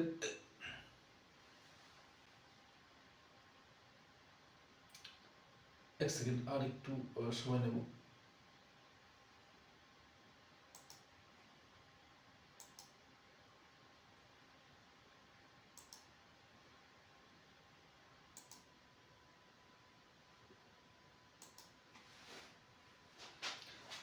তাহলে আমাদের যে টেকনিক্যাল ইস্যুর জন্য আমার একটু সময় নষ্ট হলো, তো তোমাদের একটু সময় নষ্ট হলো। দেখো, পরে নতুন পিডিএফটাও আবার অ্যাড করলাম, ফলস্বরূপ একটু তো আমাদের সময় লাগবে। তো চলো আমরা 16 নম্বর দাগটা করে নিই।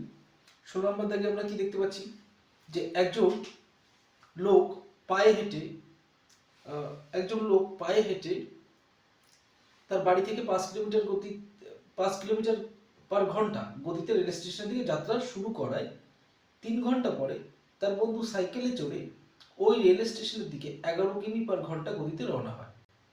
কতক্ষণ পর ওই সাইকেল চালক তার বন্ধুকে ধরে ফেলবে? তাহলে আমরা দেখছি যে 5 কিমি বেগে যাচ্ছে। তার মানে দেখো, একজন ব্যক্তি এখান থেকে একটা পয়েন্ট শুরু হচ্ছে, এখান থেকে যাচ্ছে 5 কিমি বেগে, 5 কিলোমিটার পার আওয়ার। তার মানে 3 ঘন্টা কতক্ষণ গেছে? 3 ঘন্টা কিন্তু কন্টিনিউ চলেছে। 1 ঘন্টায় 5 কিমি, 2 ঘন্টায় 10 কিমি, 3 ঘন্টায় মনে করো আরো রাস্তা আছে, 3 ঘন্টায় তাহলে 5 5 5 মোট 15 কিমি চলে গেছে। তাহলে এইখানে এসে দাঁড়িয়ে আছে সেই বন্ধুটা, এইখানে এসে, তাই তো, এখানে এসে দাঁড়িয়ে আছে। তাহলে এতদূর কিন্তু চলে গেছে। 3 ঘন্টা পরে, তাহলে এটা পায়ে হেঁটে যাচ্ছিল 5 কিলোমিটার বেগে, আর তার বন্ধু 3 ঘন্টা পরে রওনা দিয়েছে কোথা থেকে? এখান থেকে রওনা দিয়েছে কত কিলোমিটার বেগে? 11 কিলোমিটার বেগে। তাহলে 1 ঘন্টায় সে 11 কিলোমিটার যাবে। তাহলে 1 ঘন্টায় 11 কিলোমিটার যাবে, 11 কিমি পার আওয়ার। এবার লাস্টে কি বলছে দেখো, যে কতক্ষণ পর সাইকেল চালক তার বন্ধুকে ধরে ফেলবে। তাহলে কতক্ষণ পরে, তাই না? কতক্ষণ পর। তাহলে দেখো যে এখানে সবসময় আপেক্ষিক গতিবেগের পার্থক্য বা রিলেটিভ গতিবেগ, রিলেটিভ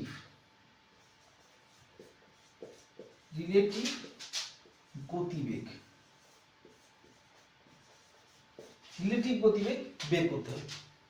রিলেটিভ গতিবেগ মানে কি, যে অ্যাকচুয়ালি 1 ঘন্টায় এরা কতটা ডিফারেন্স ক্রিয়েট করছে দুজনের মধ্যে। তার মানে এ যদি 1 ঘন্টা চলে 11 কিলোমিটার যাবে, এই 1 ঘন্টা চললে কত কিলোমিটার যাবে? 15 কিলোমিটার। তাহলে 1 ঘন্টায় এদের মধ্যে ডিফারেন্স কতটা হবে, পার্থক্য কতটা হবে? তার মানে একজন এগোলো, এ আর একটু বেশি স্পিডে এগোলো, তাহলে এদের মধ্যে দূরত্ব কমবে বা ডিফারেন্স তৈরি হবে। তো এবার 11 কিলোমিটার আর এর মধ্যে পার্থক্য আমরা বিয়োগ করলাম, পেলাম হচ্ছে 6 কিমি পার আওয়ার। এই 6 কিলোমিটার পার আওয়ার এটা হচ্ছে রিলেটিভ গতিবেগ। এইটাই আমাদের দেখতে হবে। এ তো 15 কিলোমিটার আগেই অলরেডি এই অবধি চলে গেছে। তাহলে 15 কিলোমিটার দূর থেকে যাত্রা কে শুরু করেছে? বন্ধুটা। তাহলে এই 15 কিলোমিটার যেতে তার কত সময় লাগবে? 1 ঘন্টায় 6 কিমি যায়, তার মানে 6 কিমি যেতে 1 ঘন্টা সময় লাগে।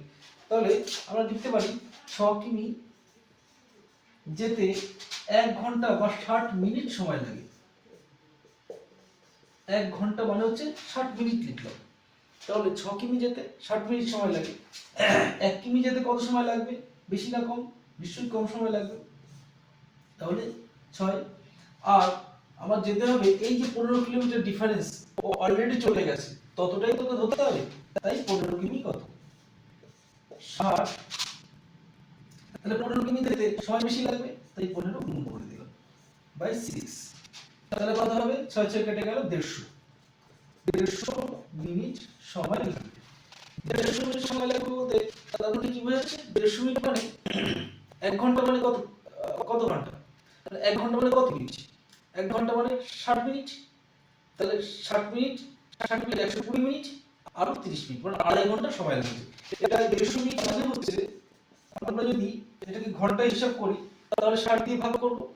60 দিয়ে ভাগ করলে দেখো কত, তাহলে 6 আড়াই হচ্ছে 6 আড়াই, ভাগটা করে দেখবে এই অবস্থায় আসে। 6 আড়াই হচ্ছে 15। তাহলে দেখো আমাদের উত্তর কোনটা বেরোচ্ছে? তাহলে বি উত্তর বেরোচ্ছে। তাহলে এটাও আমাদের কমপ্লিট হয়ে গেল। আচ্ছা, নেক্সট অঙ্কটা তোমরা দেখো। এই অঙ্কটা তোমরা দেখতে থাকো।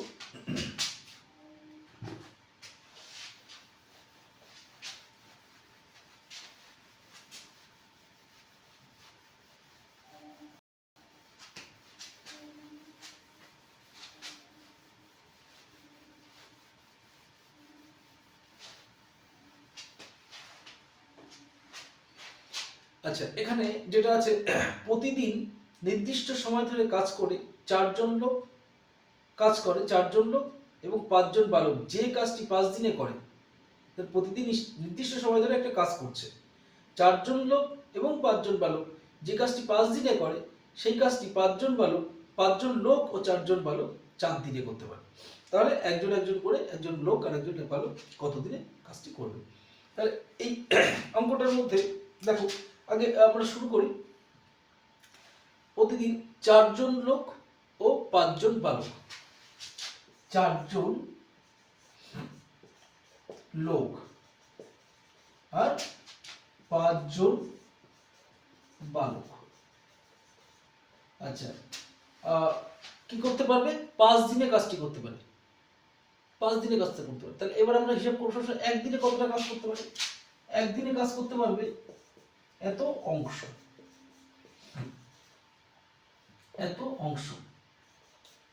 তাই তো? আচ্ছা, এরপর তারপরে কি আছে?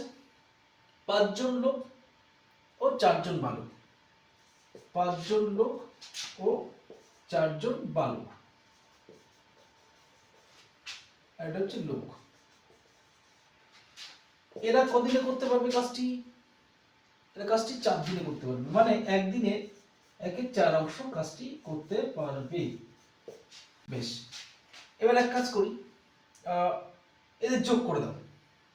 তাহলে দেখা যাবে যে আমরা এখান থেকে একজন লোকও লাগবে, একজন বালকও লাগবে, তাই না? তাহলে আমরা এক কাজ করি, যোগ করে দাও। 9 জন বালক, 9 জন লোক হলো, 9 জন লোক, আর এখানেও 9 জন বালক। সময় লাগবে কতটা? এই দুটো যোগ করো, 5 যোগ 1/4।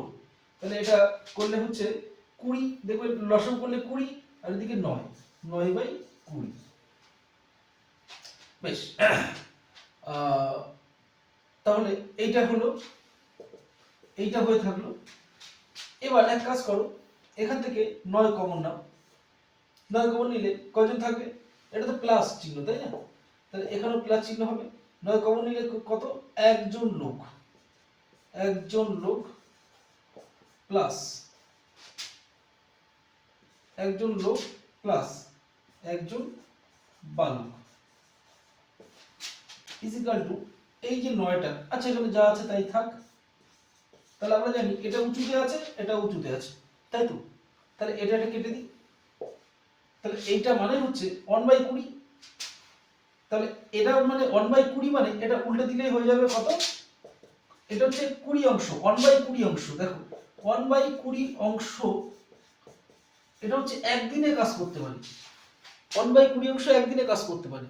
তাহলে এই টোটাল কাজটা করতে 20 দিন সময় লাগবে। টোটাল কাজটা করতে সময় লাগবে 20 দিন।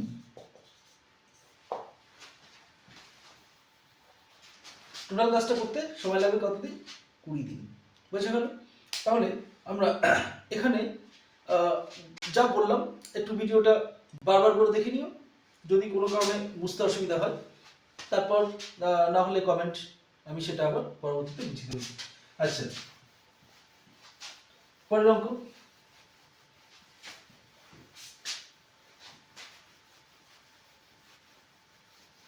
তারপরটা একটু দেখা যাক কি আছে। 18।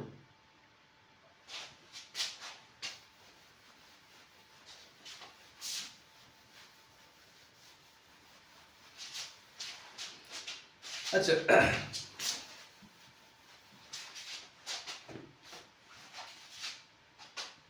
এক্স ওয়াই জেড তিনজন একটি ব্যবসা শুরু করে, তাদের আসলের অনুপাত হচ্ছে এত। তাহলে এক্স ওয়াই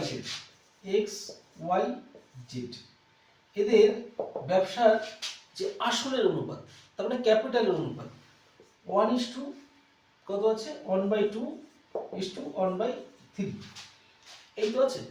1 বছর পর এক্স এর লাভ হয়, ওয়াই এর লাভের, 1 বছর পর এক্স এর লাভ হয় ওয়াই এর লাভের থেকে 300 টাকা বেশি। তার মানে এক্স এর থেকে কার বেশি, ওয়াই এর থেকে এক্স এর বেশি হবে, এটা হাফ আছে, এটা 1 আছে, তাহলে এর থেকে এর কত বেশি, 300 টাকা বেশি। Very good. তাহলে 1 বছর পরে তারা মোট কত টাকা লাভ করবে ব্যবসাটি থেকে। দেখো এটা একটা ইউনিট, এগুলো একটা ইউনিট। বলছে ওয়াই থেকে এক্স এর কত টাকা বেশি, 300 টাকা, কিন্তু এখানে কত, হাফ, এখানে ডিফারেন্স কত, হাফ। তাহলে হাফ মানে 300 টাকা যদি হয়, তাহলে 1 মানে কত হবে, এইটার সঙ্গে গুণ হয়ে যায়, 1 ইউনিট মানে 600 টাকা। তাহলে 1 ইউনিট মানে যদি 600 টাকা হয়, তাহলে টোটাল কত ইউনিট আছে আমি দেখব, টোটাল কত ইউনিট আছে। আচ্ছা, এটা যোগ করেও তোমরা করে নিতে পারো, কিন্তু এটা যদি একটু কঠিন পদ্ধতি মনে হয়, তাহলে এক কাজ করো, এইটাকে আগে অনুপাতে ভাগ করে নাও, কিরকম, এর নিচে যখন এরকম থাকবে কোনো ক্ষেত্রে, যদি দেখো অনুপাতের ক্ষেত্রে নিচে নিচে আছে, তাহলে কি করা উচিত, কি করতে হয়, নিচেরটা লসাগু করে দাও, নিচেরটা লসাগু, এই 2 আর 3 এর লসাগু 6, লসাগু যা হবে তাই দিয়ে গুণ করে দাও, প্রতিটাকে গুণ করো। তাহলে 1 এর সঙ্গে যদি 6 দিয়ে গুণ করি কত হবে, 6, এর সঙ্গে যদি 2 দিয়ে 3 6 দিয়ে গুণ করে দিই, তাহলে কি হবে, 2 দিয়ে 6 দিয়ে কেটে যাবে, কেটে গেলে এখানে মনে করো 6 দিয়ে আমি গুণ করছি, তাহলে এটা কেটে যাবে, তো তাহলে 3 থাকবে। আচ্ছা, তাহলে আবার এটাও যদি 6 দিয়ে গুণ করি কি হবে, এটা কেটে গিয়ে 2 থাকবে। তাহলে আমাদের আলটিমেটলি কি অনুপাত হলো, এই। এর থেকে এর কত টাকা বেশি, যেহেতু x এর বেশি টাকা, তো তাই তো, তাহলে x এর কত টাকা বেশি, এর থেকে 300 টাকা বেশি। আসলে কয় ইউনিট বেশি, দেখো 3 ইউনিট বেশি, 3 ইউনিট ইজ ইকুয়াল টু কত টাকা, 300 টাকা। তাহলে 1 ইউনিট মানে কত, 100 টাকা। তাহলে এবার টোটাল কয় ইউনিট আছে, 6 আর 3 9, আর 2 কত, 11, 11 ইউনিট মানে 11 ইউনিট, অর্থ কত হবে, 3 ইউনিট যদি 300 টাকা, 11 ইউনিট 1100 টাকা হবে, 1100 টাকা। বোঝা গেল? দেখো এর উত্তরটা দেখে নাও, উত্তরটা সি আছে উত্তরটা। ওকে, তাহলে নেক্সট অঙ্ক আমরা দেখবো 19 দাগ। আচ্ছা, তোমরা একটু দেখতে থাকো, আমি ততক্ষণ মুছে নিই এটা।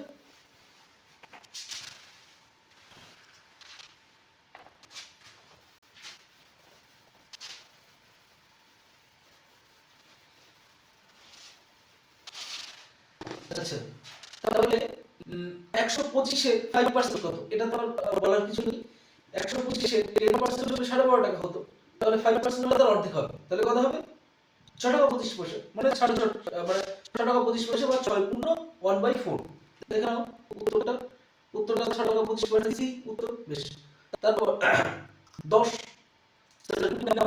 দুই নাম্বার অঙ্কটা একটু নতুন, তোমাদের অনেকেরই জানা নেই, হয়তো কাজে লাগবে পারে, দেখে রাখো বা টুকে রাখবে, এটা নোট করে রাখবে। যেমন দেখো এটা √3, √3 পরে একটা পাওয়ার আছে, পাওয়ার কত, x ইজ ইকুয়াল টু বলছে 1, এটা ইজ ইকুয়াল টু বলছে 1, তাহলে x এর মান কত, তাই না, এর মান কত, দেখো যদি এইরকম কোন অঙ্ক দেখো, তাহলে একদম সিম্পল, কেন, কারণ আমরা জানবে এইখানে পাওয়ার যে কোনো সংখ্যা, এটা তো বেস, এই বেস যাই হোক আমার কোনো অসুবিধা নেই, বেস যাই হোক, মনে করো 7 3 7 8 এরকম একটা বেস আছে, যে কোনো একটা বেসে যদি এখানে 0 করে দাও, তাহলে আলটিমেটলি কত হয়, 1। তার মানে এই বেসটা যাই হোক, শুধু পাওয়ারটা যদি 0 করে দাও, তাহলে আলটিমেটলি সমান সমান ইজ ইকুয়াল টু কত আসবে, 1। বেশ, তাহলে এই ক্ষেত্রে পাওয়ারটাকে 0 ছাড়া আর কোনোভাবে এখানে 1 আসবে না, তার মানে x ইজ ইকুয়াল টু কত বের হবে, x is equal to 0, x is equal to 0, ওকে। তাহলে দেখো উত্তরটা দেখে নাও, তাহলে এটা এই উত্তর। তাহলে তোমরা প্রতিটা ম্যাথের যে আমি সেটগুলো নিয়ে আসবো সেগুলো 20টা করে ম্যাথ থাকবে, পরে যে জিকে 20টা সেট 20টা জিকে সেট নিয়ে আসবো, আর হচ্ছে 20টা ইংলিশের সেট নিয়ে আসবো। দেখো তাহলে তোমাদের উপকরণগুলো জানা হয়ে যাবে, প্লাস ম্যাথের ট্রিক্স গুলো জানা হয়ে যাবে, বিভিন্ন টাইপের ম্যাথের তোমাদের বিভিন্ন রকমের ম্যাথ বিভিন্ন রকম ভাবে করতে হয় এবং কিভাবে করলে তাড়াতাড়ি হয়, কিভাবে করা উচিত সেটাও তোমাদের জানা হয়ে যাবে। তো তোমরা এক কাজ করবে, যারা নতুন চ্যানেলটা দেখছো তারা সাবস্ক্রাইব করে রাখবে, কারণ অটোমেটিক তাদের কাছে পরবর্তীতে যখন নেক্সট ভিডিও আমি নিয়ে আসবো তোমাদের কাছে চলে যাবে। তো এই ভিডিওগুলো যদি কন্টিনিউ দেখো, আমি এরকম 25টা সেট করাবো, মিনিমাম 25টা সেট করানোর আমার ইচ্ছা আছে। তো 25টা সেট যদি আমি এইভাবে করাতে পারি তাহলে মনে রাখবে প্রতিটা সেটে তুমি যদি দেখে থাকো, 25টা সেট তুমি যদি দেখো এবং প্রতিটা সেটের প্রতিটা অঙ্ক যদি পারো এবং প্রতিটা ইংলিশগুলো তুমি যদি মনে রাখার চেষ্টা করো, তাহলে আমি তোমাকে বলতে পারি জিকে জিআইটা আমি দিচ্ছি না, জিআইটা আমি দিতে একজনকে রিকোয়েস্ট করে দেবো, আমাদের একজন মাস্টারমশাই আছে, তো তাহলে সেটা আমি আপলোড করে দেবো জিআইটা এই সেটে। তাহলে আমাদের যদি জিকে, জিআই আর এই অঙ্কের আর ইংলিশে এই 25টা সেট তোমরা যদি কেউ করে যাও, আমি তোমাদের বলতে পারি, এবং যদি সবকটা সেটের সবকটা জিনিস মনে রাখার চেষ্টা করতে পারো, তাহলে গ্যারান্টি সে চাকরি পাবে। এই সামনে যে আমাদের জিডি সে শিওর পাবে। ইভেন পরবর্তীতে আমরা আরপিএফ এর জন্য আমরা প্রিপারেশন নেব, তখন এইটা আর পরের যে আরপিএফ আমি 100% সেবারও আরপিএফ ছেলেমেয়েরাও আরপিএফ পাস করবে। একটু পরিশ্রম করো, তোমরা যদি একটু পরিশ্রম করো, সময় দাও, এই কটা দিন কোনো কিছু না ভেবে শুধুমাত্র চাকরিটাকে কল্পনা করো যে আমি এবার চাকরিটা পাবোই এবং পেতেই হবে, তার জন্য আমি ফুল টাইম আমার হাতে যেটুকু সময় আছে পুরো সময়টাকে ইউজ করবো। আমি বলছি একদম শর্টকাট মেথড, এই 25টা সেট আমি মিনিমাম 25টা সেট বলছি, খুব বেশি হলে আর 5টা সেট করাতে পারি। তো এই 25 থেকে 30টা সেট যদি 100% ভালোভাবে করতে পারো, আর আমি যে প্রিভিয়াস ইয়ার কোশ্চেনগুলো তোমাদের সামনে নিয়ে আসবো, তাহলে যারা যারা চাকরি পাওয়ার স্বপ্ন দেখছো তারা উইদিনে ফিউ মান্থ তোমরা কিন্তু এই চাকরিটা সিকিউর করতে পারবে। এটা একটা বিশাল বড় পাওনা তোমাদের কাছে, যে মাত্র কয়েক মাসেই কিন্তু একটা চাকরি সিকিউর করা যায়। জাস্ট যেভাবে বলছি সেভাবে রেকর্ডটা দিন, একদম ফুল ফোকাস হয়ে অন্য কোনো কিছু মাথায় রেখো না, সব কিছু করা হবে। যার যা ভালো লাগা জিনিস আছে, যার যা শখ আছে, যার যেভাবে মনটা যেদিকে ভালো লাগার জন্য টান, সব কিছু ভাবো এই 3 মাস পরে হবে, ব্যাস শুধু চাকরিটা পেতে চাই। এভাবে তারা খাটলে বা তারা যদি এভাবে ভাবো 100% তোমাদের প্রোডাক্টিভিটিটা অনেক গুণ বেড়ে যাবে। অতএব 3 মাসেও তোমরা অন্তত 1 বছরের পড়াশোনাটা করে ফেলতে পারবে। যাই হোক, আজকে এই পর্যন্তই। গুড নাইট সবাইকে। আর আমি পরের জিকের ভিডিওটা আর ইংলিশের ভিডিওটা পরে নিয়ে আসছি। সবাই লাইক আর কমেন্ট করে রেখো। কেমন লাগলো?